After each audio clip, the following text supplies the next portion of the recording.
Today we're going to talk about specificity in goal setting and how to apply a template for goal setting. This is nothing new to most of the athletes in our gym, the SMART model.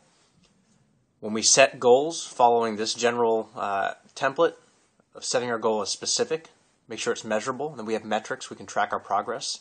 It's achievable, it's something within our realm of reality of achieving.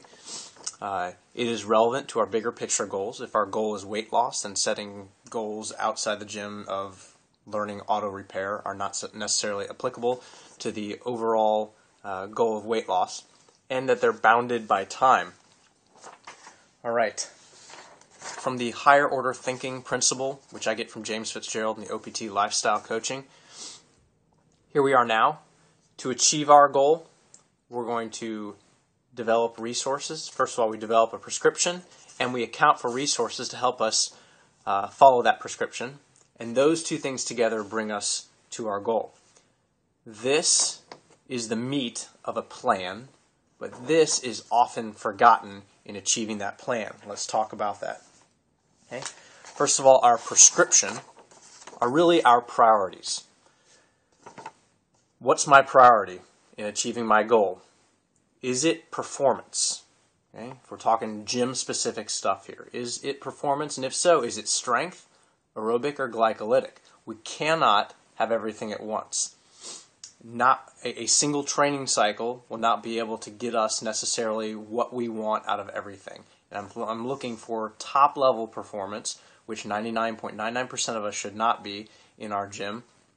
We're just looking for performance and health overall. Then getting all this together is not a realistic goal. So let's have specificity in our plan. Is it weight loss or is it health and general fitness? I think these are kind of the primary areas that we run into at CrossFit Hampton Roads. So from the prescription, I would say in developing a prescription, I've written down what I feel are universally applicable elements of any fitness goals, a fitness goal plan. Okay, first is sleep. Talk about the minimum of 8 hours sleep in a cold, dark room, uninterrupted.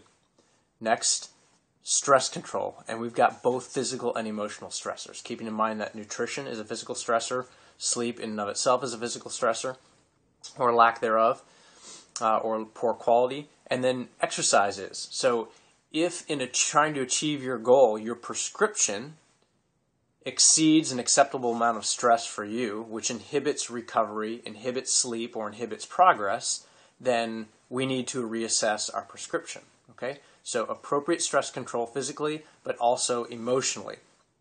All right? And then finally is consistency in the prescription, in following the prescription. Okay? From our resources side, let's look at an overall chain of what I just discussed and then talk about the resources.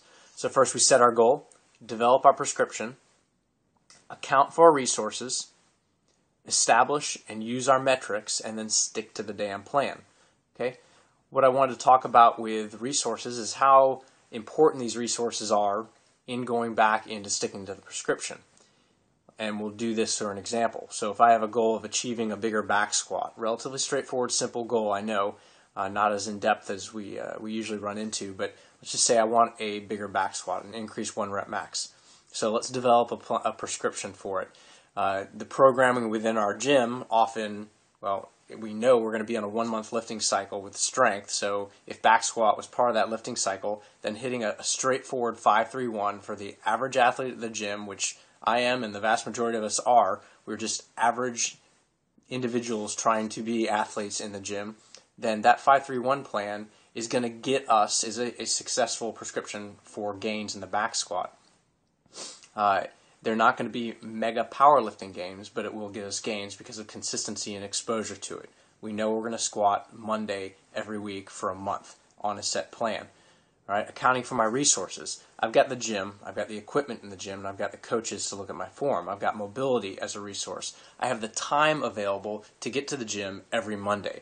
Maybe I want to get stronger, so I need to eat more to get stronger.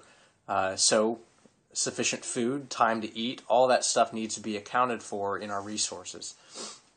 And then my metrics.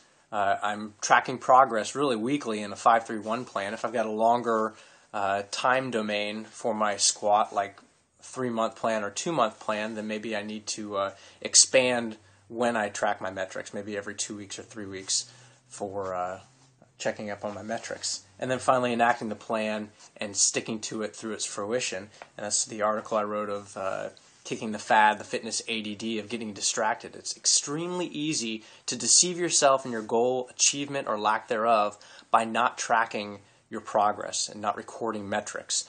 If you're distracted by another goal of, say, not being able to get double unders, it may be very easy to recognize or to miss the fact that you've changed body composition over the past month, and vice versa. That you are frustrated in achievement of one goal so much that it distracts you from recognition of the vast things you have made in which you have made achievements. See you in the box.